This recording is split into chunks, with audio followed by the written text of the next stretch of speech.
কথায় আছে, প্রত্যেক পুত্র তার পিতার প্রতিচ্ছবি হয়, আর সমস্ত প্রতিচ্ছবি চায় যেন সে তার অস্তিত্ব প্রাপ্ত করতে পারে। পুত্র চায় সে যেন তার পিতার মতো হয়, বা কখনো কখনো তার থেকেও শ্রেষ্ঠ হয়। সেটা কোনো অনুচিত ব্যাপার নয়। অনুচিত তখন হয় যখন পুত্র নিজের পিতার মতো হবার স্বপ্ন পূরণ করতে গিয়ে বা তার থেকেও শ্রেষ্ঠ হওয়ার স্বপ্ন পূরণে অনুচিত পথের আশ্রয় নেয়। কারণ তারপরে সে তার পিতার গুণগুলি আত্মসাৎ করতে চায় না। সে শুধুই এটা চায় যে সংসারের চোখে যেন আমি শ্রেষ্ঠ প্রমাণিত হই। এটা অনুচিত। সংসারে এমন অনেক মানুষ আছেন যারা এই কারণে শ্রেষ্ঠ হবার চেষ্টা করেন যাতে তার পরিবারের তার পিতার সম্মান বৃদ্ধি পায়। এমনও মানুষ থাকেন, আর এটাই হলো পার্থক্য উদ্দেশ্যের। মনে রাখবেন, যদি আপনার উদ্দেশ্য শুভ হয় তাহলে পথও শুভ হবে, যদি আপনার উদ্দেশ্য অশুভ হয় তাহলে পথও অশুভ হবে। তাহলে নিজের পিতার মতো হবার চেষ্টা অবশ্যই করুন, তার থেকেও শ্রেষ্ঠ হওয়ার চেষ্টা অবশ্যই করুন, কিন্তু মনে রাখবেন আপনার সংকল্প আর আপনার উদ্দেশ্য এই দুই শুভ হওয়া উচিত। তাহলে আসুন আর আমার সাথে ভালোবেসে বলুন, রাধা রাধা।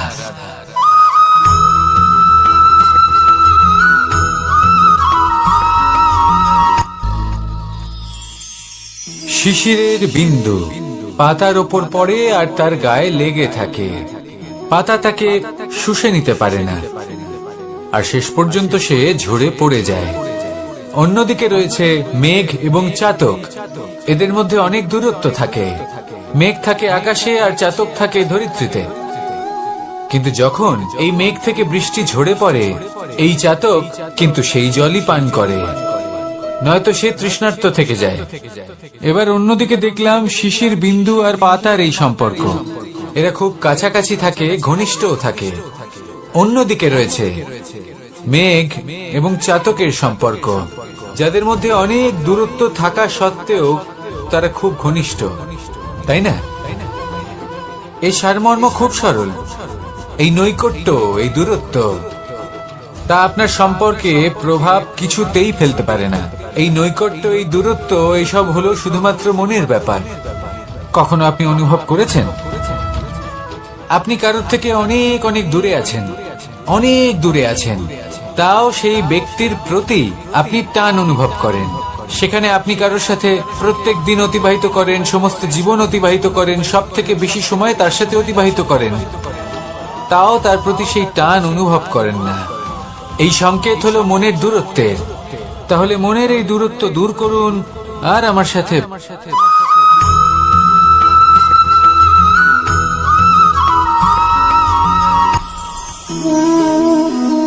শক্তি এক অত্যন্ত বিচিত্র বস্তু, বা বলতে পারেন অনুভূতি।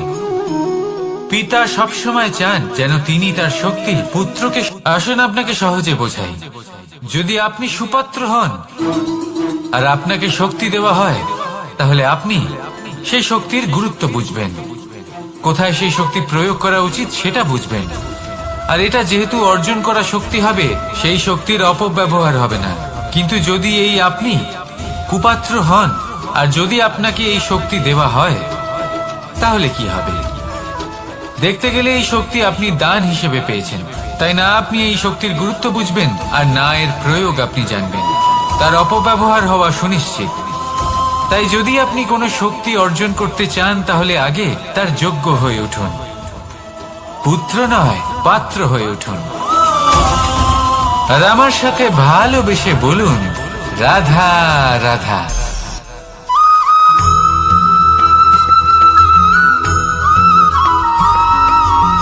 ভালো, শুধু ওনাদের কঠোর ব্যবহার দেখলে আমরা একটু ভয় পেয়ে যাই।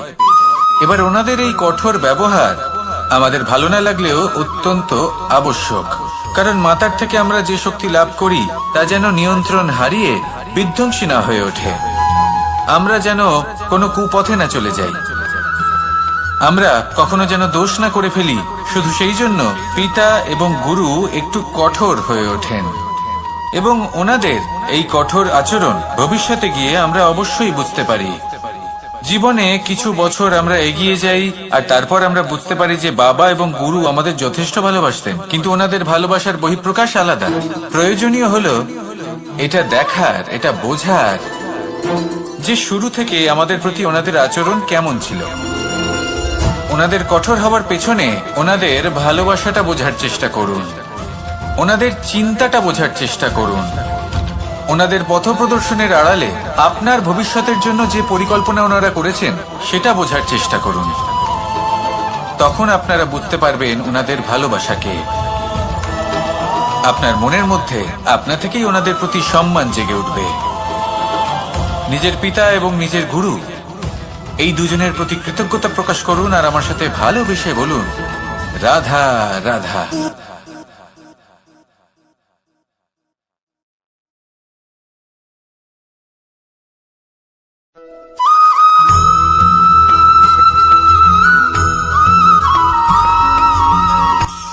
কখনো কোনো বাগানের কোনো বৃক্ষকে দেখেছেন যেখানে সুগন্ধি ফুল থাকে, রসালো ফল থাকে? তখন মন প্রফুল্ল হয়ে ওঠে, মন থেকে সেই বৃক্ষের প্রতি ভালোবাসা জন্মায়। কিন্তু যিনি বাগানের মালিক, শুধুমাত্র তিনিই জানেন যে কিভাবে এই বৃক্ষকে আগলে রাখতে হয়, কিভাবে তার পরিচর্যা করলে এতে সুন্দর সুগন্ধি ফুল হবে, রসালো ফল হবে। কখনো কখনো প্রয়োজনের থেকে বেশি রোদ পেলে এই বৃক্ষগুলি শুকিয়ে যায়, প্রয়োজনের থেকে কম রোদ পেলেও এই বৃক্ষ কিন্তু শুকিয়ে যায়। প্রয়োজনের থেকে কম জল যদি পায় এই বৃক্ষ শুকিয়ে যেতে পারে, প্রয়োজনের থেকে অতিরিক্ত জল যদি পায় তখনও এই বৃক্ষের শিকড়গুলি নষ্ট হয়ে যেতে পারে। এবার এটাই কিন্তু আমাদের সংসারের সাথেও হয়। আমাদের সংসারের সকল প্রতিভাশালী ব্যক্তি, যেমন লেখক, বিচারক, প্রবক্তা, যোদ্ধা, এদের সবার ক্ষেত্রে এই কথাটাই প্রযোজ্য। যদি বেশি প্রশংসা করা হয় তাহলেও এরা হারিয়ে যাবেন। প্রয়োজনের থেকে বেশি যদি নিন্দা করা হয় তখনও তারা নত হয়ে পড়বেন।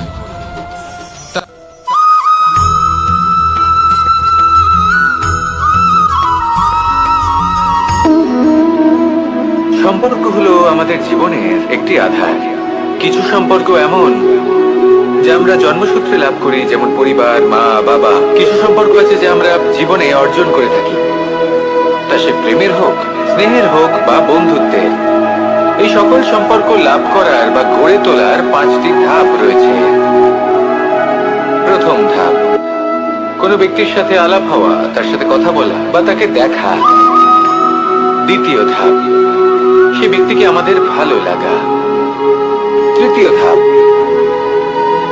আমাদের এটা চাইতে শুরু করা যে জীবনে এই ব্যক্তি যেন আমাদের বন্ধু হন, আমাদের জীবনে থাকেন, বা আমাদের কাউকে ভালোবেসে ফেলা আর এটা আমাদের ভাবা বা চাওয়া যে সেই ব্যক্তি যেন আজীবন আমার সাথে থাকেন, আমার জীবনে আমার সাথী হয়ে। চতুর্থ ধাপ, লাভ করা। এবার এই ধাপটি অনেক মানুষের পক্ষেই খুবই সরল হয়, বড়ই সরল ভাবে নিজেদের সঙ্গীকে লাভ করে থাকেন। কিছু মানুষের জন্য এই ধাপ অত্যন্ত কঠিন হয়ে থাকে। অনেক প্রতিকূল পরিস্থিতির উপর জয়লাভ করে তারা সঙ্গীকে লাভ করেন, কিন্তু লাভ অবশ্যই করেন। এরপরে আসে পঞ্চম, অন্তিম এবং সব থেকে গুরুত্বপূর্ণ ধাপ। সেটা হলো সেই সম্পর্ক পালন করা। এটা হলো এমন এক বিষয় যা প্রত্যেক মানুষের শেখা উচিত। যদি ব্যক্তি নিজের জীবনে সম্পর্ক রক্ষা করতে শিখে যান, তবে প্রত্যেক সম্পর্ক তার জীবনকে স্বর্গ করে তুলবে। আসুন আর আমার সাথে ভালোবেসে বলুন, রাধা রাধা।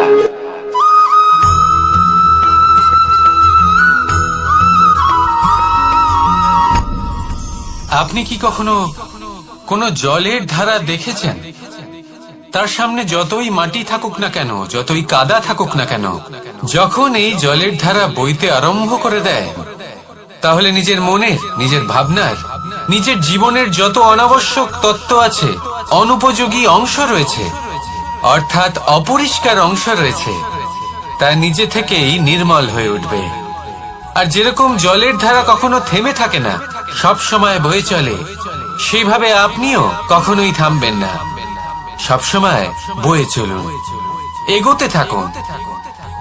পথে যদি অনেক বিপদ আসে, সমস্যা আসে, থামবেন না, তার উপর নিরন্তর প্রহার করুন, নিরন্তর প্রয়াস করুন আর অগ্রসর হন।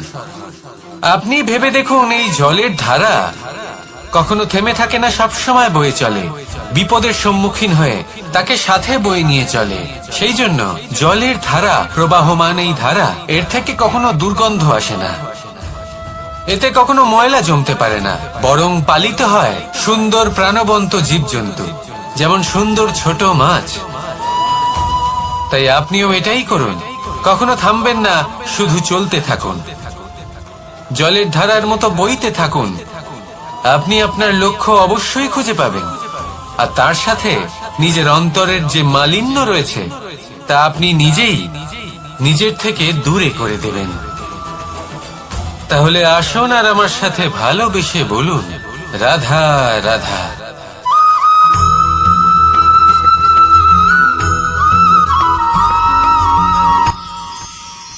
মানুষ তার জীবনে দুই ধরনের পরিস্থিতিকে খুব ভয় পায়। এক, কোনো কারণবশত কারোর সামনে নত হওয়া। দুই, কোনো কারণে নিজের চরিত্র থেকে, নিজের মূল্যবোধ থেকে বিচ্যুত হওয়া। এবার কেন হয় এরকম যে কথায় কথায় কারোর সামনে নত হতে হয়? কেন বারংবার নিজের চরিত্র থেকে চ্যুত হতে হয়? এরকম কেন হয়? এটা তখনই হয় যখন আমাদের শিক্ষা এবং মূল্যবোধের অভাব থাকে। যদি মানুষের মধ্যে প্রকৃত শিক্ষা থাকে, তাহলে এই সংসারে কোনো সময় এবং কারোর সামনেই নত হওয়ার কোনো প্রয়োজন নেই। যদি মানুষের মধ্যে মূল্যবোধ থাকে, তাহলে তাকে নিজের মূল্যবোধ বা চরিত্র থেকে বিচ্যুত হতে হয় না, তা সে যাই হয়ে যাক না কেন। কোনো বালককে যদি জন্ম থেকেই সুশিক্ষার অধিকারী করা হয়, শিক্ষিত করা হয়, মূল্যবোধের অধিকারী করা হয়, তবে সে এই সংসারে এমন কর্ম করবে যাতে সে নিজেকে, নিজের পরিবারকে, সমগ্র সমাজকে গর্বিত করতে পারে। শিক্ষা লাভ করুন, মূল্যবোধ লাভ করুন এবং আমার সাথে ভালোবেসে বলুন, রাধা রাধা।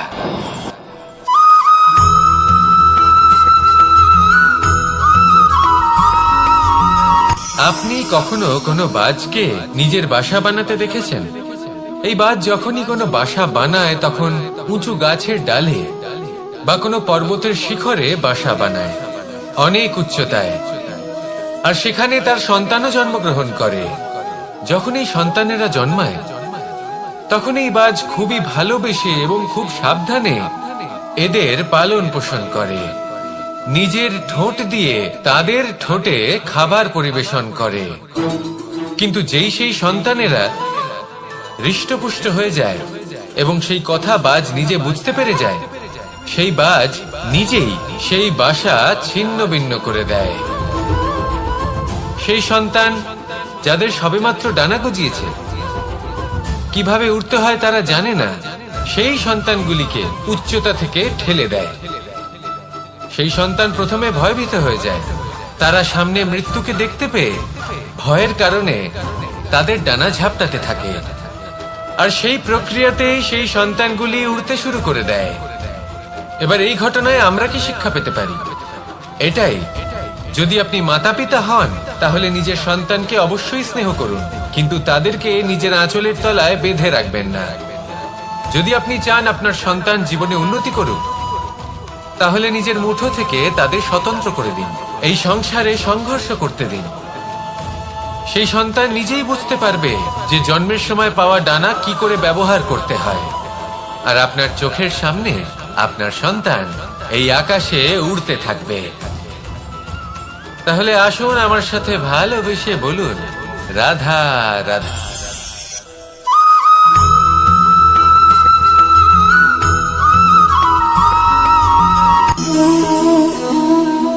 নিয়তি। রাধা আমাকে বলে, কৃষ্ণ, যদি তুমি জানো যে নিয়তিতে কি আছে, তাহলে তাকে বদলে দাও না কেন? মহাদেব আমাকে বলেন যে শ্রীকৃষ্ণ, যদি আপনি এটা জানেন যে সাম্বের নিয়তি এটাই, তাহলে আপনি তাকে বদলানোর চেষ্টা কেন করেন?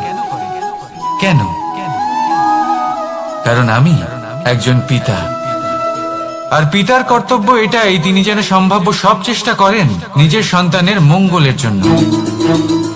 নিয়তি আমি জানি, কিন্তু এটাও আমি জানি যে কর্মের থেকে বড় আর কোনো নিয়তি হতে পারে না। অভিজ্ঞতাও রয়েছে যে কর্মের হাতে নিয়তির এই চক্র বদলে যেতে পারে। তাই জীবনে যদি আপনার কখনো এমন মনে হয় যে এটা তো অসম্ভব, তখনও চেষ্টা করা কখনোই ছাড়বেন না। কে বলতে পারে আপনারই কর্মের কোনো এক বীজ হয়তো নিয়তির চাকায় আটকে গেল, আর নিয়তিকে নিজের পথ পাল্টাতে হলো, ঠিক কিনা? সেই জন্য নিয়তিকে ভাগ্য মেনে নিয়ে চুপ করে বসে থাকবেন না। নিজের নিয়তি স্বয়ং নিজের কর্মের দ্বারা নির্ধারিত করুন, কারণ আপনার এই কর্মের ওপরেই আপনার অধিকার রয়েছে। আর এই অধিকারকে নিয়তি অনেক সময় সম্মানও করে। তাহলে আসুন আর আমার সাথে ভালোবেসে বলুন, রাধা রাধা।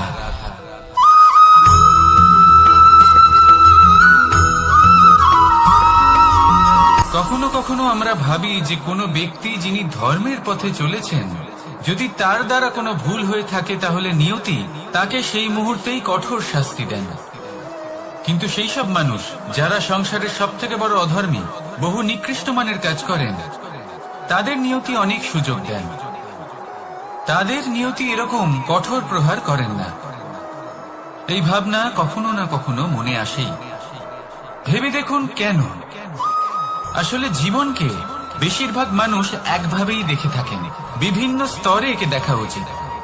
এবার আপনি বলুন, এই সংসারে কোনো অধর্মী কখনো প্রেরণার উৎস হতে পারেন?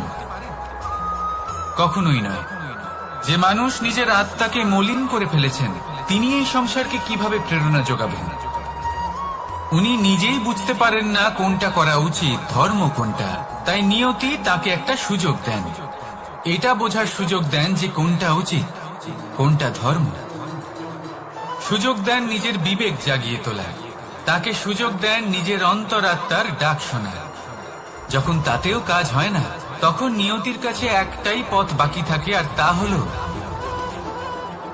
মহাবিনাশ। মহাবিনাশ হয়তো দেরিতেই আসতে পারে, কিন্তু তা অবশ্যই আসবে। আর যখন মহাবিনাশ আসে, তখন মহাবিনাশের যন্ত্রণা সমগ্র মানব জীবনের যন্ত্রণার থেকে অনেক বেশি হয়। এই কথাটা সবসময় মনে রাখবেন। আর অন্যদিকে যে মানুষ ধর্মের পথে চলছেন, তার দ্বারা যদি কোনো ভুল হয়ে থাকে, তখন নিয়তি তার পরীক্ষা নেয়। কিছুক্ষণের জন্য মানুষের মনে হতে পারে নিয়তি তাকে কঠোর শাস্তি দিয়েছেন।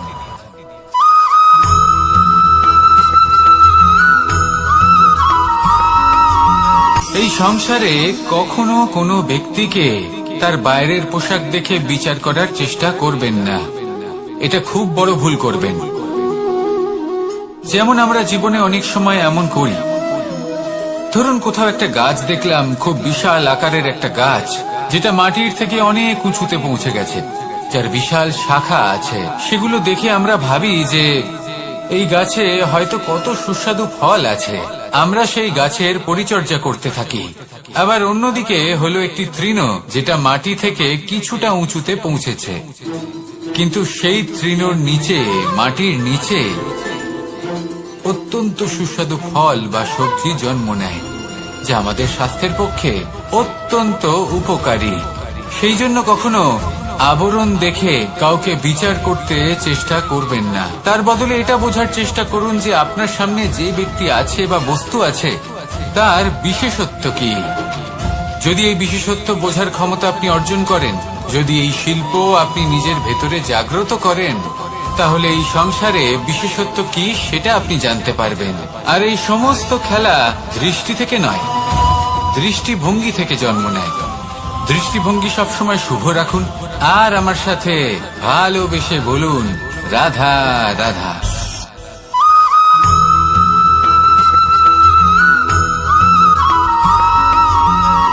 পুরুষার্থ। শাস্ত্রে 4 ধরনের পুরুষার্থের কথা বলা হয়েছে। প্রথম হলো ধর্ম। আপনি কি জানেন এই ধর্ম আসলে কি? আপনার কি মনে হয় ধর্ম আসলে কি? কোনো বিশেষ ঈশ্বরকে মানাই কি ধর্ম বলা হয়? নাকি কোনো বিশেষ রীতি পালন করাই হলো ধর্ম?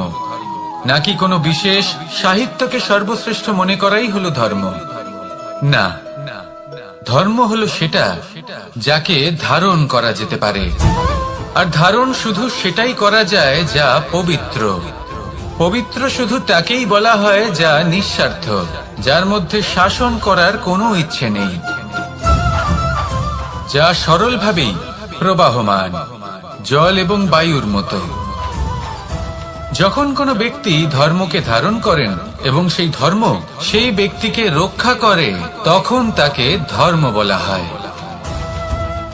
ধর্ম যা রক্ষা করে অহংকার থেকে, খারাপ চিন্তার হাত থেকে।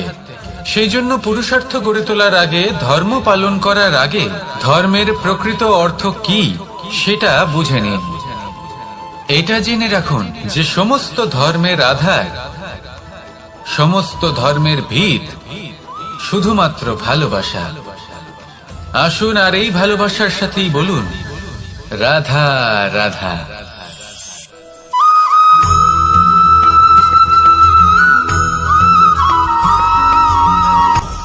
আপনি কখনো পর্বতের শিখরে উঠেছেন? আপনি দেখতে পাবেন পর্বতের পদতলে প্রচুর সুন্দর ফুল রয়েছে, সবুজ বনানী রয়েছে। যত আপনি ওপরে উঠতে থাকবেন তত ফুল কমতে থাকবে, সবুজ বনানী কমতে থাকবে। আরো কিছুটা ওপরে উঠলে কাঁটা জাতীয় গাছ দেখতে পাবেন, শুকনো গাছ দেখতে পাবেন। আরো যদি ওপরে ওঠেন তাহলে পাষাণ দেখতে পাবেন। আরো ওপরে উঠলে হিমখণ্ড দেখতে পাবেন। এই যে পর্বত, তা মনুষ্য জীবনের সব থেকে উত্তম উদাহরণ। মানুষ যখন সাফল্যের শিখরে পৌঁছতে চান, মহানুভবতার শিখরে পৌঁছতে চান, পথে যত আস্তে আস্তে উপরে উঠতে থাকেন, ততই ভৌতিক বস্তু তার থেকে বিচ্ছিন্ন হতে থাকে। যদি তিনি সেই ভৌতিক বস্তুগুলি ত্যাগ না করতে পারেন, তাহলে কখনোই সেই স্থানে পৌঁছতে পারবেন না। আর মানুষ যদি উচিত ত্যাগ করতে পারেন, পথে অগ্রসর হতে থাকেন, এগোতে থাকেন, তাহলে একদিন না একদিন তিনি মহানুভবতার, জ্ঞানের, সাফল্যের হিমের স্বাদ অবশ্যই লাভ করবেন। মনে রাখবেন, মানব জীবনে ত্যাগ হলো অত্যন্ত গুরুত্বপূর্ণ অংশ। আসুন আমার সাথে ভালোবেসে বলুন রাধা রাধা।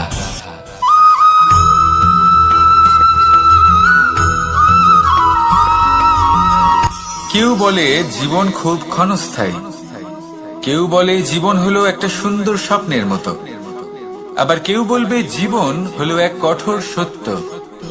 কিন্তু জীবন আসলে কি? জীবন হলো আপনারই প্রতিবিম্ব, একটা দর্পণ। অর্থাৎ আপনি জীবনকে সেইভাবেই পাবেন যেরকম আপনি নিজেকে প্রতিপন্ন করবেন। যদি আপনি দর্পণের দিকে তাকিয়ে হাসেন, তাহলে আপনি সামনে হাসি মুখী দেখতে পাবেন। এবার যদি আপনি গম্ভীর হয়ে থাকেন, তাহলে আপনি একজন রুষ্ট ব্যক্তি দেখতে পাবেন। শেষে সবথেকে বেশি গুরুত্বপূর্ণ হলো আপনার চেষ্টা। আপনাকে সবসময় চেষ্টা করতে হবে যাতে আপনি নিজেকে প্রসন্ন এবং ইতিবাচক মনোভাবে রাখেন। এটা হলো আপনারই উত্তরদায়িত্ব, তাকে পালন করুন। এই মনকে প্রসন্ন রাখুন, এই সংসারকে সুন্দর বলে মনে হবে। আর এই মন প্রসন্ন হয়ে বলবে রাধা রাধা।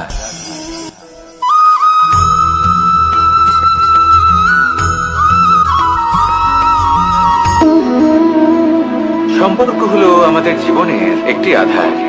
কিছু সম্পর্ক এমন যে আমরা জন্মসূত্রে লাভ করি, যেমন পরিবার, মা বাবা। কিছু সম্পর্ক আছে যে আমরা জীবনে অর্জন করে থাকি, তা সে প্রেমের হোক, স্নেহের হোক বা বন্ধুত্বের। এই সকল সম্পর্ক লাভ করার বা গড়ে তোলার 5টি ধাপ রয়েছে। প্রথম ধাপ, কোনো ব্যক্তির সাথে আলাপ হওয়া, তার সাথে কথা বলা বা তাকে দেখা। দ্বিতীয় ধাপ, সে ব্যক্তিকে আমাদের ভালো লাগা। তৃতীয় ধাপ,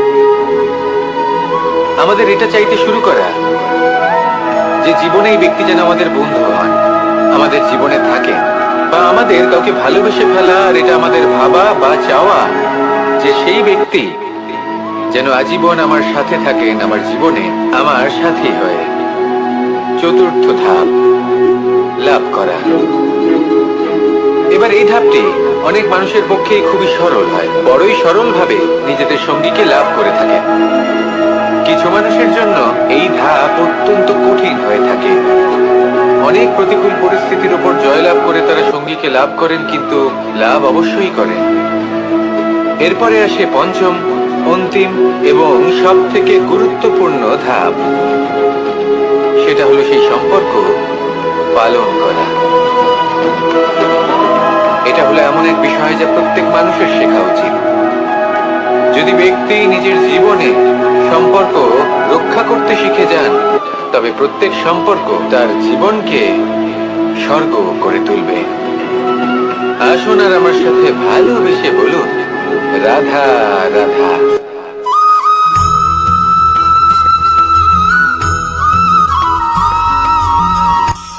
কখনো কোনো বাগানের কোনো বৃক্ষকে দেখেছেন যেখানে সুগন্ধি ফুল থাকে, রসালো ফল থাকে? তখন মন প্রফুল্ল হয়ে ওঠে, মন থেকে সেই বৃক্ষের প্রতি ভালোবাসা জন্মায়। কিন্তু যিনি বাগানের মালিক, শুধুমাত্র তিনিই জানেন যে কিভাবে এই বৃক্ষকে আগলে রাখতে হয়, কিভাবে তার পরিচর্যা করলে এতে সুন্দর সুগন্ধি ফুল হবে, রসালো ফল হবে। কখনো কখনো প্রয়োজনের থেকে বেশি রোদ পেলে এই বৃক্ষগুলি শুকিয়ে যায়, প্রয়োজনের থেকে কম রোদ পেলেও এই বৃক্ষ কিন্তু শুকিয়ে যায়। প্রয়োজনের থেকে কম জল যদি পায়, এই বৃক্ষ শুকিয়ে যেতে পারে। প্রয়োজনের থেকে অতিরিক্ত জল যদি পায়, তখনও এই বৃক্ষের শিকড়গুলি নষ্ট হয়ে যেতে পারে। এবার এটাই কিন্তু আমাদের সংসারের সাথেও হয়।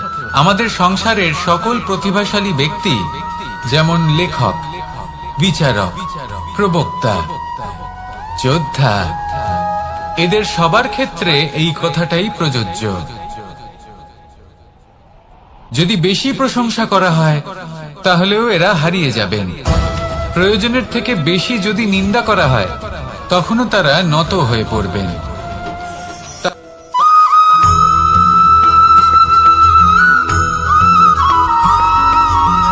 পঞ্চতত্ত্বের মধ্যে দ্বিতীয় তত্ত্ব হল ধরণী, ভূমি, যাকে আমরা ধরণী মাতা বলি। এই ধরণী ধৈর্য ধারণ করে, আর এর উপরেই আমাদের সমগ্র সংসার নির্ভরশীল। কারণ এই ভূমি সহ্য ক্ষমতা রাখে, এর সহ্য ক্ষমতা হলো অপরিসীম। সন্তান যতই আঘাত প্রদান করুক না কেন, প্রেম পূর্বক সহ্য করে, আর তার বদলে অমূল্য রত্ন প্রদান করে। সন্তান যদি হাল চালায়, তাহলে তার বদলে তাকে অন্ন প্রদান করে। এটাই হলো ধরণী। এবার এর থেকে আমরা কি শিক্ষা পেতে পারি? এটাই যে কারোর জন্য কিছু করা বা কাউকে কিছু দেওয়া মনে কোনো কামনা ছাড়াই। আর এই কথাটা বুঝে যান, যদি কারোর জন্য কামনা না রেখে বা কোনো পাওয়ার আশা না রেখে কারোর জন্য কিছু করেন বা কারোকে কিছু দেন, যদি এটা আপনি শিখতে পারেন, তবে আপনি ভালোবাসতে শিখে গেছেন। আর সেই জন্যই এই ধরিত্রীকে মাতা বলা হয়। কারণ মাতা শুধু উনি নন যিনি গর্ভে সন্তানকে ধারণ করেন, মাতা তো উনিও যিনি জীবন বাঁচতে শেখান, যিনি জীবন বাঁচার উদাহরণ প্রদান করেন। তাহলে ধরণীর থেকে এই নিঃস্বার্থ ভাব শিখুন, নিঃস্বার্থ ভালোবাসা শিখুন, আর এই ভালোবাসার সাথেই বলুন, রাধা রাধা।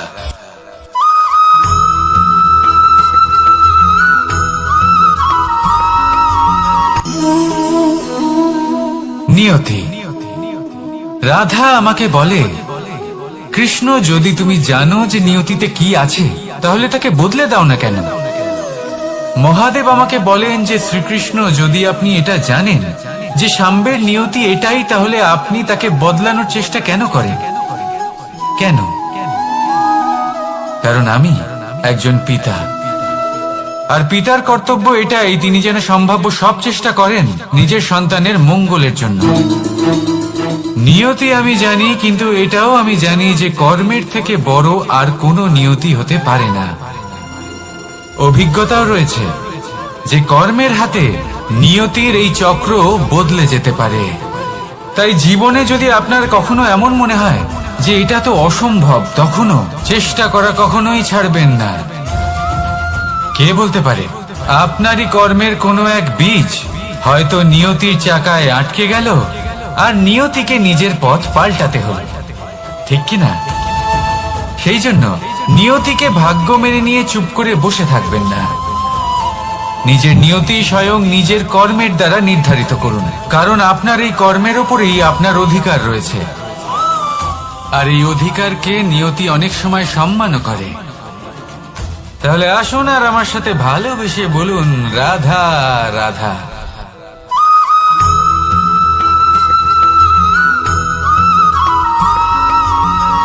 মানুষ ভাবেন যে ধন অর্জন করা হলো অত্যন্ত গুরুত্বপূর্ণ। তিনি আজীবন ধন অর্জন করতে থাকেন, ধন অর্জন করার চেষ্টা করতে থাকেন। সে যাই হয়ে যাক না কেন, পরিশ্রম করতে থাকেন। স্বাস্থ্যের দিকে নজর দেন না, না উচিত সময় খাবার খান, না উচিত সময় ঘুমোতে যান, না পর্যাপ্ত সময় পর্যন্ত ঘুমন, কিছুই না। ধন অর্জন করতেই থাকেন, করতেই থাকেন। আর কিছু সময় পরে যখন তিনি অসংখ্য ধন লাভ করে ফেলেন, তখন তার সাথে ওনার শরীরে অনেক রোগ বাসা বাঁধে।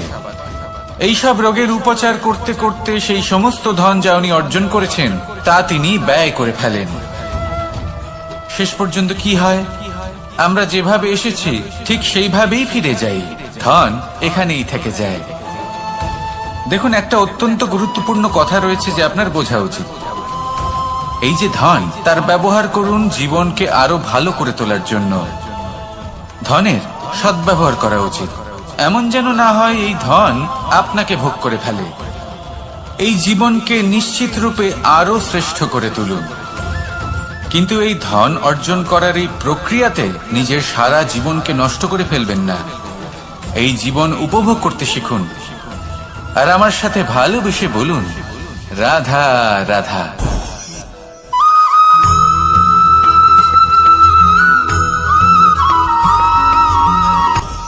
আপনি কখনো পর্বতের শিখরে উঠেছেন? আপনি দেখতে পাবেন পর্বতের পদতলে প্রচুর সুন্দর ফুল রয়েছে, সবুজ বনানী রয়েছে। যত আপনি উপরে উঠতে থাকবেন তত ফুল কমতে থাকবে, সবুজ বনানী কমতে থাকবে। আরো কিছুটা উপরে উঠলে কাঁটা জাতীয় গাছ দেখতে পাবেন, শুকনো গাছ দেখতে পাবেন। আরো যদি উপরে ওঠেন তাহলে পাষাণ দেখতে পাবেন। আরো উপরে উঠলে হিমখণ্ড দেখতে পাবেন। এই যে পর্বত, তা মনুষ্য জীবনের সব থেকে উত্তম উদাহরণ। মানুষ যখন সাফল্যের শিখরে পৌঁছতে চান, মহানুভবতার শিখরে পৌঁছতে চান, পথে যত আস্তে আস্তে উপরে উঠতে থাকেন ততই ভৌতিক বস্তু তার থেকে বিচ্ছিন্ন হতে থাকে। যদি তিনি সেই ভৌতিক বস্তুগুলি ত্যাগ না করতে পারেন তাহলে কখনোই সেই স্থানে পৌঁছতে পারবেন না। আর মানুষ যদি উচিত ত্যাগ করতে পারেন, পথে অগ্রসর হতে থাকেন, এগোতে থাকেন, তাহলে একদিন না একদিন তিনি মহানুভবতার, জ্ঞানের, সাফল্যের হিমের স্বাদ অবশ্যই লাভ করবেন। মনে রাখবেন, মানব জীবনে ত্যাগ হলো অত্যন্ত গুরুত্বপূর্ণ অংশ। আসুন আমার সাথে ভালোবেসে বলুন, রাধা রাধা।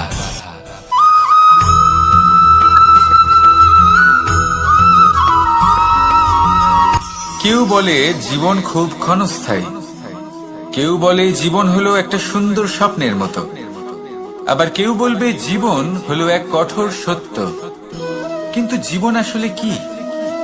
জীবন হলো আপনারই প্রতিবিম্ব, একটা দর্পণ। অর্থাৎ আপনি জীবনকে সেইভাবেই পাবেন যেরকম আপনি নিজেকে প্রতিপন্ন করবেন। যদি আপনি দর্পণের দিকে তাকিয়ে হাসেন তাহলে আপনি সামনে হাসি মুখী দেখতে পাবেন। এবার যদি আপনি গম্ভীর হয়ে থাকেন তাহলে আপনি একজন রুষ্ট ব্যক্তি দেখতে পাবেন। শেষে সবথেকে বেশি গুরুত্বপূর্ণ হলো আপনার চেষ্টা। আপনাকে সবসময় চেষ্টা করতে হবে যাতে আপনি নিজেকে প্রসন্ন এবং ইতিবাচক মনোভাবে রাখেন। এটা হলো আপনারই উত্তরদায়িত্ব, তাকে পালন করুন। এই মনকে প্রসন্ন রাখুন, এই সংসারকে সুন্দর বলে মনে হবে। আর এই মন প্রসন্ন হয়ে বলবে, রাধা রাধা।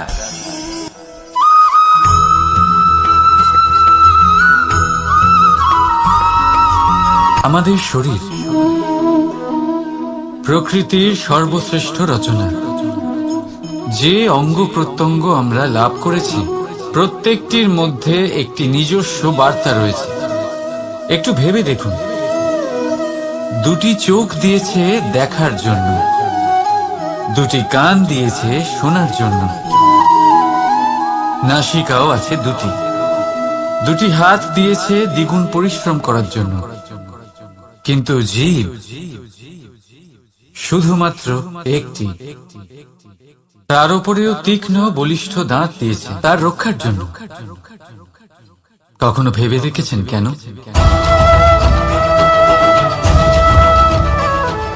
কারণ শব্দ আর শব্দের প্রয়োগ মানুষের সবচেয়ে বড় অস্ত্র, যার প্রয়োগ যত ভেবেচিন্তে করা যায় মানুষ তার জীবনে ততটাই উপরে উঠতে পারে। তাহলে মনে রাখুন, দেখুন, শুনুন আর বুঝুন বেশি, বলুন কম। রাধা রাধা।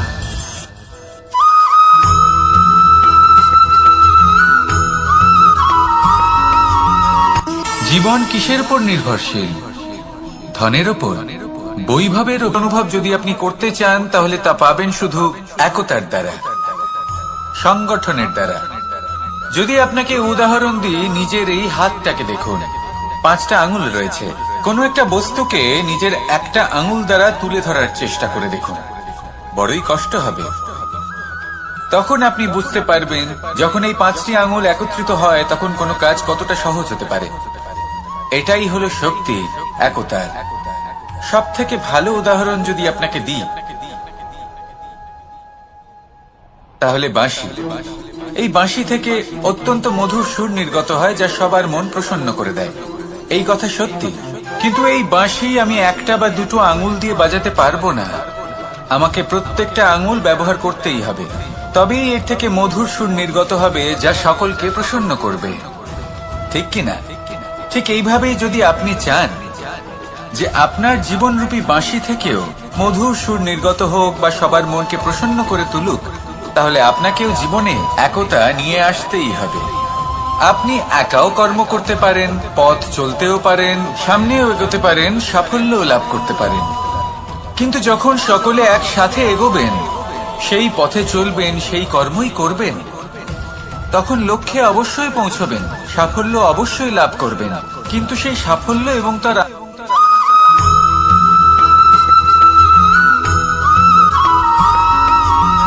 এই সংসারে সব থেকে বেশি কোমল বস্তু হলো রেশম। এই রেশম এতটাই কোমল হয় যে এর পুরো একটা থান শুধুমাত্র একটা হাতে ধরা সম্ভব। কখনো ভেবে দেখেছেন এই রেশম কিভাবে হয়? একটি কীট তার লালার দ্বারা উৎপন্ন হয়। এই কীট সেই রেশমকে পাক দিতে থাকে, পাক দিতেই থাকে, দিতেই থাকে, আর আস্তে আস্তে তার মধ্যেই জড়িয়ে পড়ে। শেষে ওর এই সুন্দর অমূল্য সৃষ্টি রেশমের এই সুতো তার নির্মাণ কার্য পূর্ণ হয়। কিন্তু তাতেই ও নিজে বন্দী হয়ে যায়। নিজেরই মায়াজালের এই বন্দী গৃহে নিজেই ফেঁসে যায়। এবার এই সুতোকে ব্যবহারযোগ্য করে তোলার জন্য এই কীটগুলিকে এই কবচের সাথেই ফুটন্ত জলে ফেলে দেওয়া হয়। এই সংসারে যদি আমাদের স্বপ্ন এই সংসারের দুঃখ হরণ করার জন্য, এই সংসারে সুখ বিতরণ করার জন্য হয়, তবেই আমাদের প্রগতি সম্ভব। যদি আমাদের এই স্বপ্ন শুধুই আমাদের এবং আমাদের স্বার্থ সিদ্ধির জন্য হয়, তাহলে এই স্বপ্ন আমাদের অন্ধ করে দেবে, আমাদের অন্ধকারের পথে নিয়ে যাবে, আর আমরাও সেই কীটের মতো হয়ে যাব। নিজেদেরই মায়াজালে আমরা নিজেই ফেঁসে যাব। আর শেষে আমরা যদি কিছু লাভ করি তা হবে একাকিত্ব, অন্ধকারময় মৃত্যু। তাই স্বপ্ন অবশ্যই দেখুন, কিন্তু এমন ভাবে স্বপ্ন দেখবেন না যে তার এই বন্দিগৃহে আপনি নিজেই ফেঁসে গেলেন। স্বপ্ন দেখুন পরোপকারে।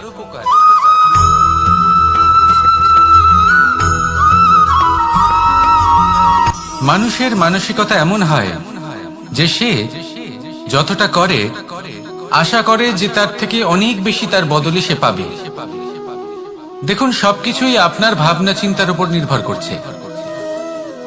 আপনি যদি ফলের বিষয়ে ভেবে কর্ম করতে থাকেন তাহলে সেটা অনুচিত। জীবনের আসল আনন্দ হলো নিজের কর্ম করতে থাকা, ফলের চিন্তা করা উচিত নয়। যদি আপনি এরকম ভাবেন যে আমি এতটা করছি, আমার এতটা পাওয়া উচিত, সেই ভাবনা অনুচিত। যদি আপনি সেবার মানসিকতা নিয়ে কর্ম করতে থাকেন, কর্মচক্রে প্রবাহিত হন, যদি আপনি এমন ভাবনা রাখেন যে আমি এতটা পাচ্ছি তাই এর থেকে অনেক বেশি আমি কর্ম করব, তাহলে নিশ্চিত রূপে আপনি যতটা করছেন তার থেকে অনেক বেশি আপনি পাবেন। আপনার আশার থেকে অনেক বেশি আপনি পাবেন। শুধু জীবনে অনেক বেশি কাজ করতে থাকুন, ফলের চিন্তা করবেন না। আর মনে রাখবেন, এই ভাবনাই সব থেকে বড় বীজ। কর্মের উপর বিশ্বাস রাখুন। জীবনে যা যা আপনি চান সবই সুখময় হবে। আসুন আর আমার সাথে ভালোবেসে বলুন, রাধা রাধা।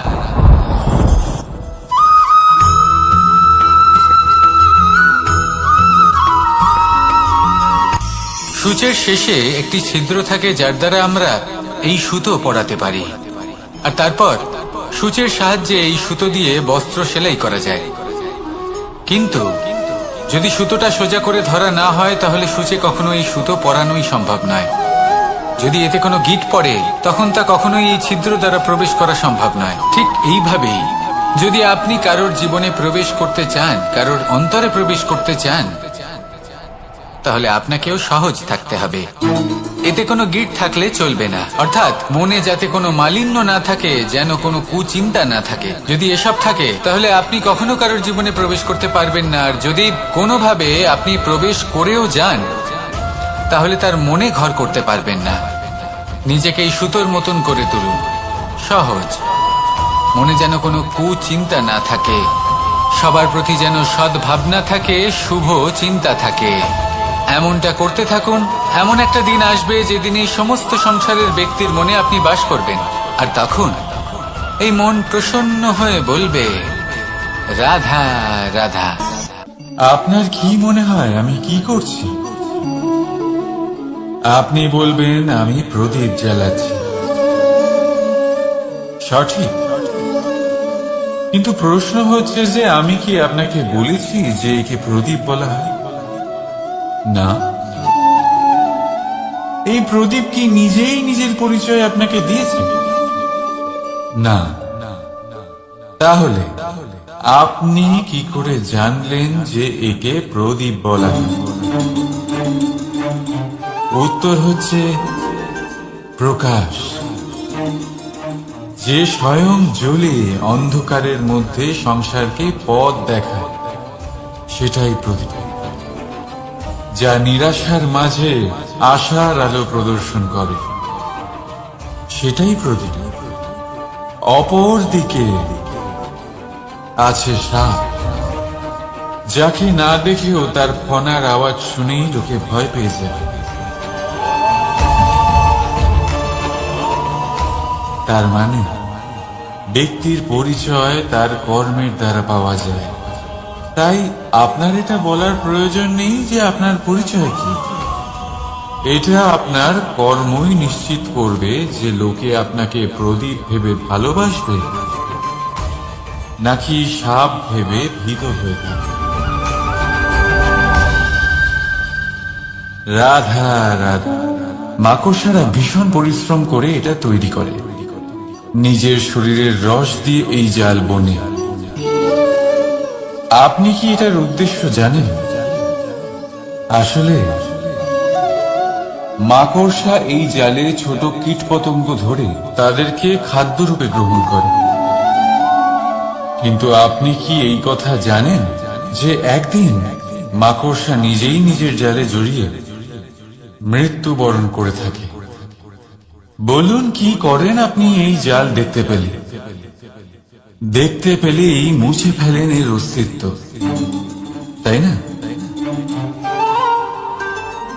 তেমনি অন্যদিকে পাখির বাসা, পাখিরাও ভীষণ পরিশ্রম করে এটা তৈরি করে। কিন্তু যদি পাখি একদিন এটা ছেড়ে চলে যায় তাহলেও লোকে এটা নষ্ট করে দেয় না। কারণটা কি? এর কারণ হল এর নির্মাণ জীবন সঞ্চারের জন্য করা হয়েছিল, নষ্ট করার জন্য নয়। তাই মনে রাখবেন, জীবনে আপনার পরিশ্রম যতই বেশি হোক না কেন, যদি আপনার লক্ষ্য শুভ না হয়, তাহলে আপনারও বিনাশ নিশ্চিত। তাই সৃজন করতেই থাকুন আর মুগ্ধ হয়ে বলুন, রাধা রাধা। সময় কত বিচিত্র হয়। সময় আমাদের পক্ষে থাকলে আমরা নিজেদের রাজা মনে করে নিই, আর সেই সময় যদি বিপক্ষে চলে যায়, তাহলে নিঃস্ব হতে সময় লাগে না। তাই মানুষের একটা অভ্যেস আছে, খারাপ সময়ের জন্য কিছু সঞ্চয় করা।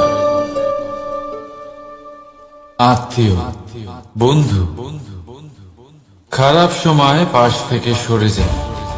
যশ, মান প্রতিকূল সময় চিরস্থায়ী হয় না। তাই মানুষ মনে করে অর্থ সঞ্চয় করাই শ্রেয়। অর্থের কোনো হৃদয় নেই যা সময়ের সাথে পরিবর্তিত হবে। সংসার বলে সর্বদা অর্থ সঞ্চয় করতে থাকুন। খারাপ সময় অবশ্যই কাজে লাগবে, কিন্তু আমি বলবো শুভ কর্ম করতে থাকুন, আনন্দে থাকুন, নিজের ওপর আর ঈশ্বরের ওপরে বিশ্বাস রাখুন।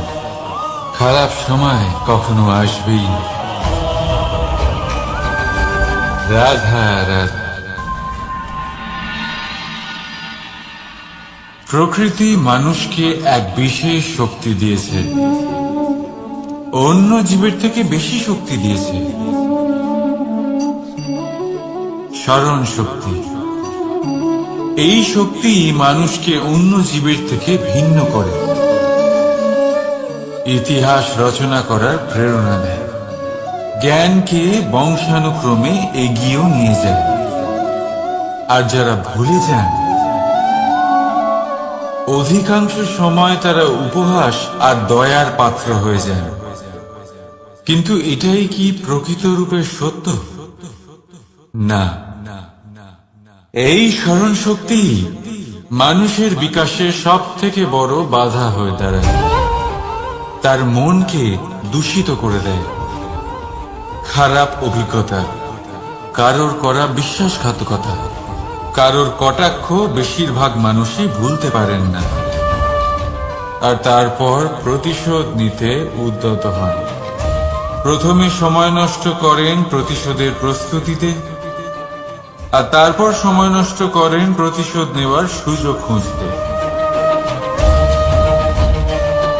যদি সন্তুষ্টি পেতে চান, যদি জীবনে আনন্দ পেতে চান, তাহলে স্মরণ শক্তির সদ্ব্যবহার করুন। নিজের স্মরণ শক্তিকে চালনা করুন শুধুমাত্র ভালো কথা আর ভালো স্মৃতির দিকে। জীবনে আনন্দ পাবেন। রাধা রাধা। মানুষ নিজের পরিবারের জন্য কত কিছুই না করে, দিন রাত পরিশ্রম করতে থাকে, যাতে তার পরিবারের প্রয়োজন পূরণের জন্য অর্থ রোজগার করতে পারে। কিন্তু শুধু অর্থ রোজগার করাটাই কি যথেষ্ট? আপনি বলবেন, হ্যাঁ নিশ্চয়ই, অর্থ দিয়ে সব কিছু পাওয়া যায়। বিদ্যা পাওয়া যায়, বাড়ি পাওয়া যায়, ওষুধ পাওয়া যায়, আর কত কিছুই না পাওয়া যায়। এইসব একটা পর্যায় পর্যন্ত সঠিক, কিন্তু একটু মন দিয়ে ভেবে দেখুন, যখন কোনো শিশু অসুস্থ হয়ে পড়ে, তখন সে ওই তিক্ত ওষুধ কেন খেয়ে নেয়? এই জন্য কারণ ওর পিতা সেই ওষুধ অর্থ দিয়ে কিনেছে?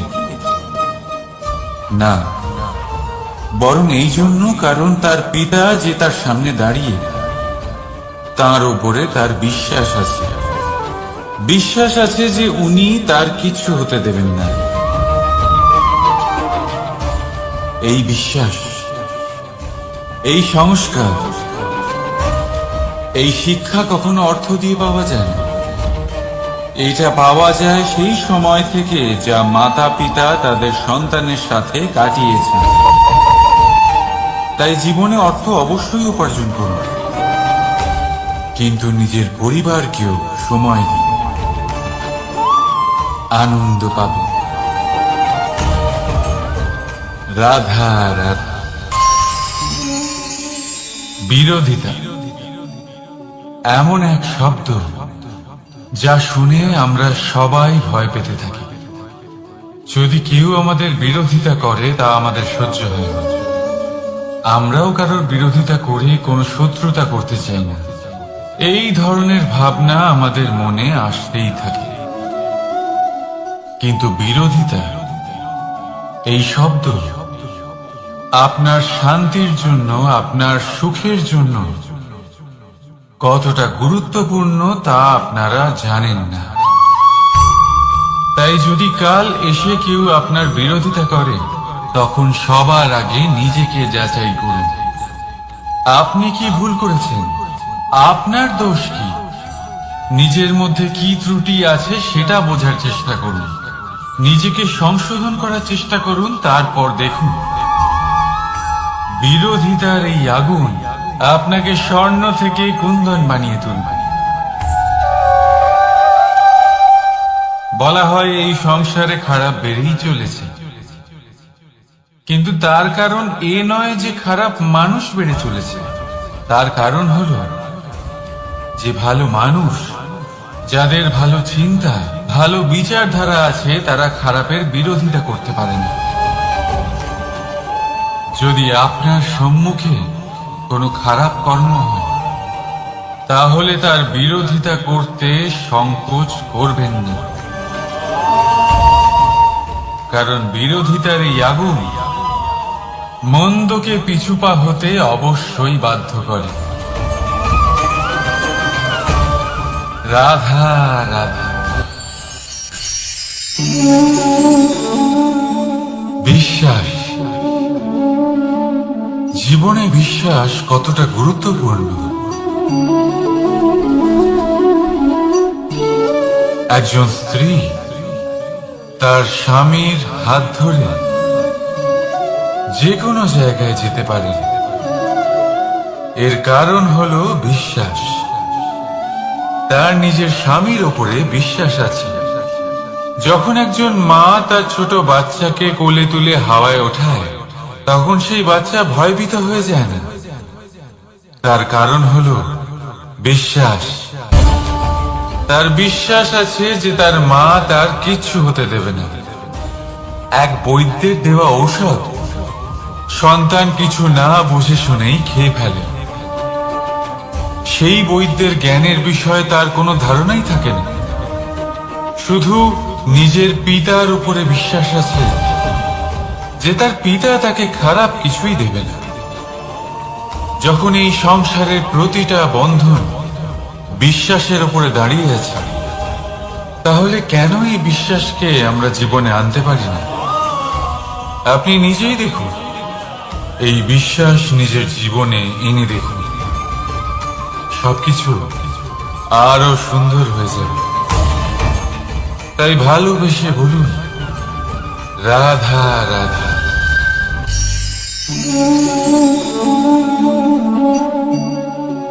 অহংকার, এই শব্দটা সবাই শুনেছেন।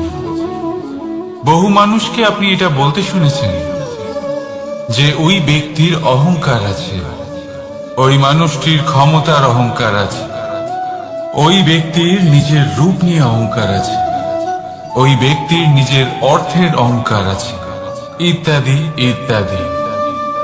কিন্তু এই অহংকার, এর অস্তিত্ব হয় কি করে? এবারে একবার এই হাতটা দেখুন। যদি এই হাতের 5 আঙ্গুল উঠে দাঁড়ায়, আশীর্বাদ। আর যদি এই হাতের 5টা আঙুল একসাথে মুঠো হয়ে যায়, শক্তি, সংকটের বিরুদ্ধে ঢাল। কিন্তু এই একটা আঙুল সংকটের কারণ হয়ে দাঁড়াতে পারে। এই একটা আঙুল শত্রুকে আহ্বান জানায়। এবার অহংকার বলে এই শব্দটাই দেখেন। আমাদের থেকে আলাদা হয়ে গেলে হয় অহং। অহং অর্থাৎ ব্যক্তির মনে হয় যে সে আপনদের থেকে, নিজের বন্ধুদের এবং সঙ্গীদের থেকে, নিজের পরিবারের থেকে অনেক উপরে, অনেক শ্রেষ্ঠতর সে।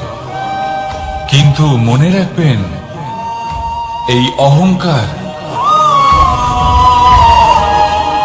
কোন ব্যক্তির অস্তিত্বের বিনাশের প্রথম ধাপ। তাই ঝেড়ে ফেলে দিন এই অহংকারকে, আর বিশ্বাস করুন আমাদের উপর, কারণ তখনই আপনি শান্তি পাবেন। আর সেই শান্তির সাথে বলে উঠবেন, রাধা রাধা।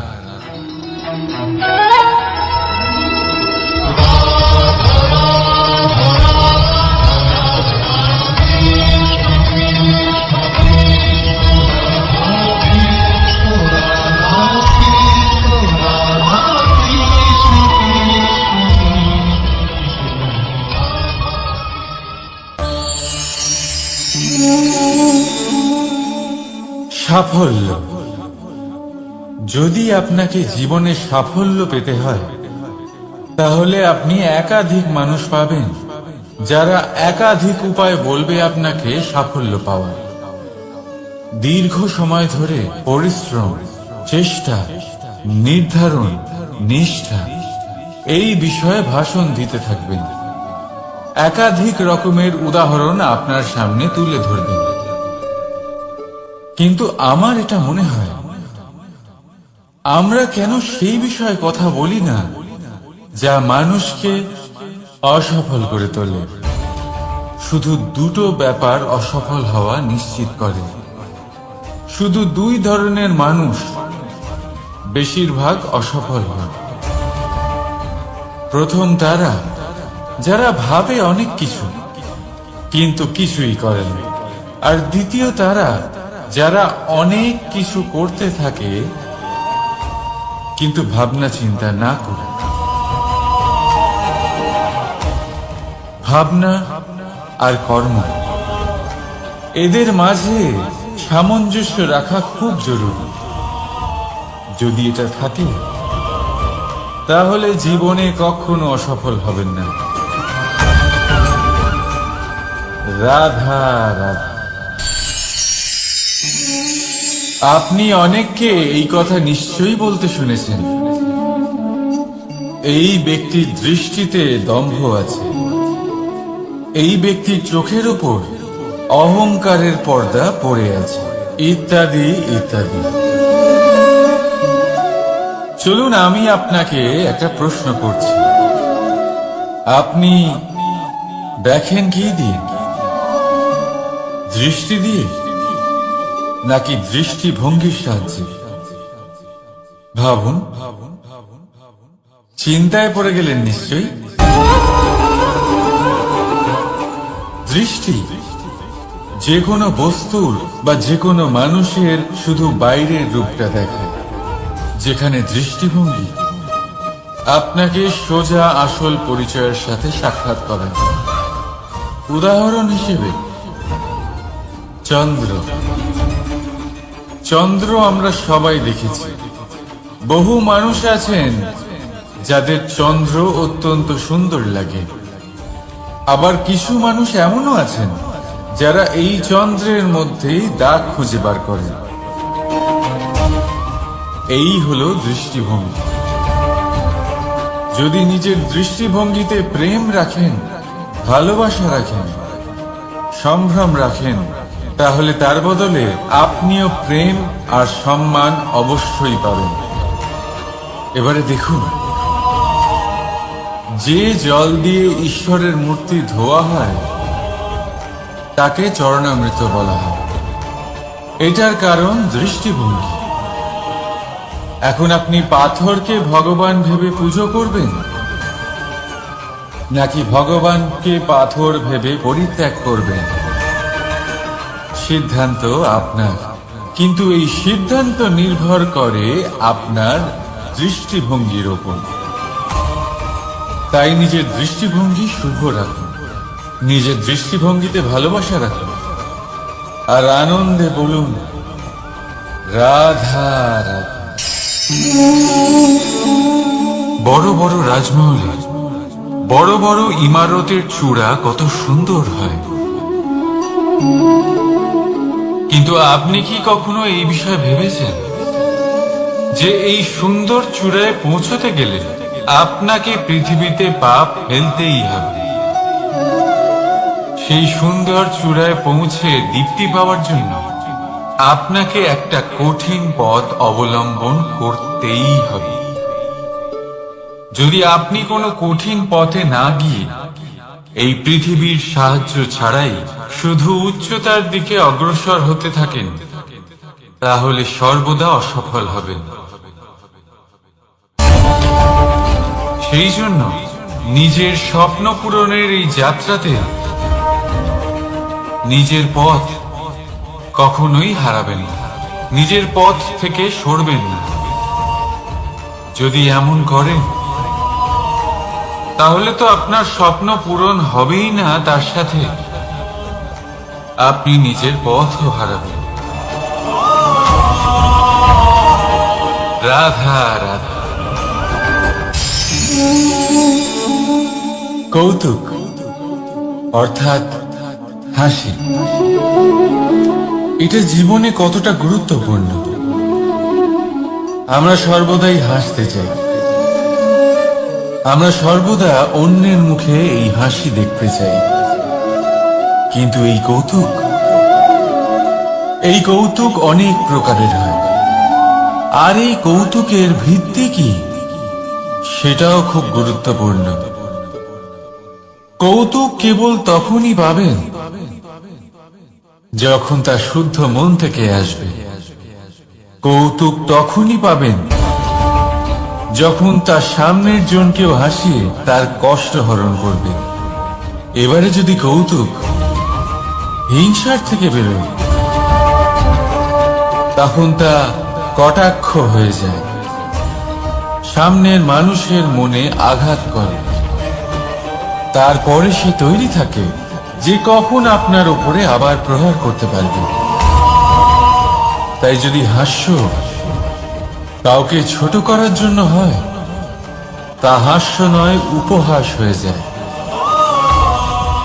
আর তা সামনের জনকে আনন্দ নয়, শুধু অপমান দেবে। আর অপমানিত ব্যক্তির মন তিক্ত হয়ে থাকে। তাই মনে রাখবেন যে এই কৌতুক যেন কৌতুকই থাকে, তা উপহাস বা কটাক্ষ না হয়ে যায়। রাধা রাধা। মানুষ এই শব্দের সূচনা হয় মন থেকে, আর সেই জন্যই হয়তো আমাদের এই মন এতটা গুরুত্বপূর্ণ।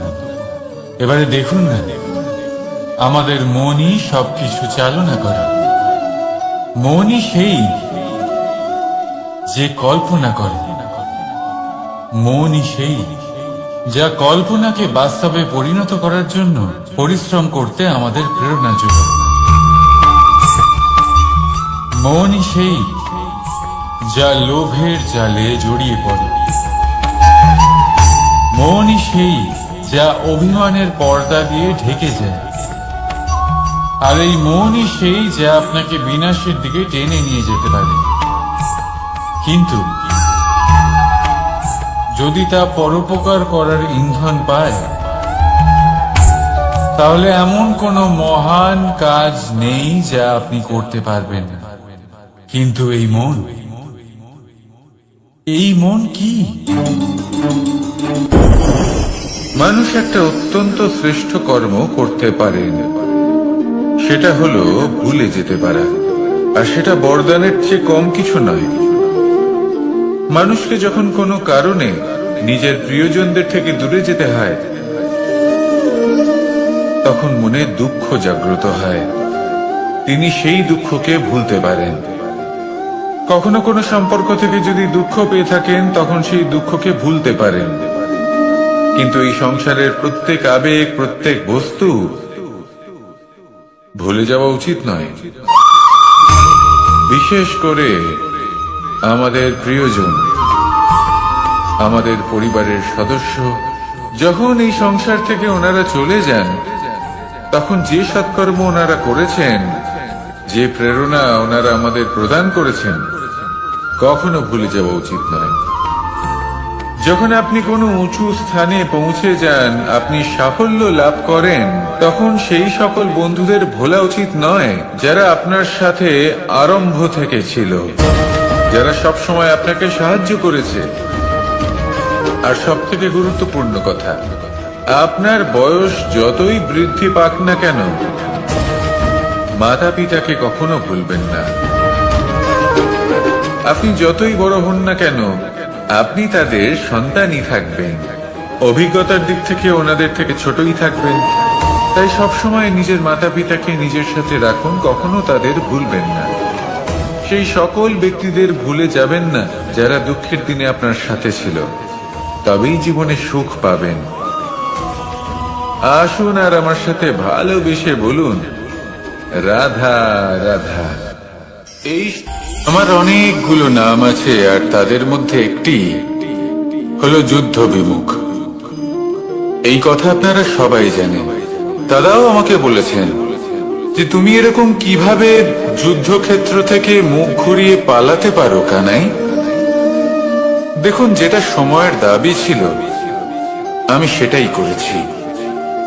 যদি আমি রণভূমি ত্যাগ করে না পালাতাম, তাহলে কে জানে কত সৈনিক নিজেদের প্রাণ হারাতেন, কে জানে কতগুলি পরিবার নিজেদের বাঁচার আশা হারাতেন, কে বলতে পারে হয়তো কত প্রাণী এই সংসার ত্যাগ করতেন। আর তাই কখনো কখনো যুদ্ধ বিমুখ হওয়াই শ্রেয়। কখনো জীবনের ক্ষেত্রেও এটা প্রযোজ্য। যদি দূরে চলে গেলে আপনার সম্ভাবনা বৃদ্ধি পায়, তাহলে দূরে চলে যান।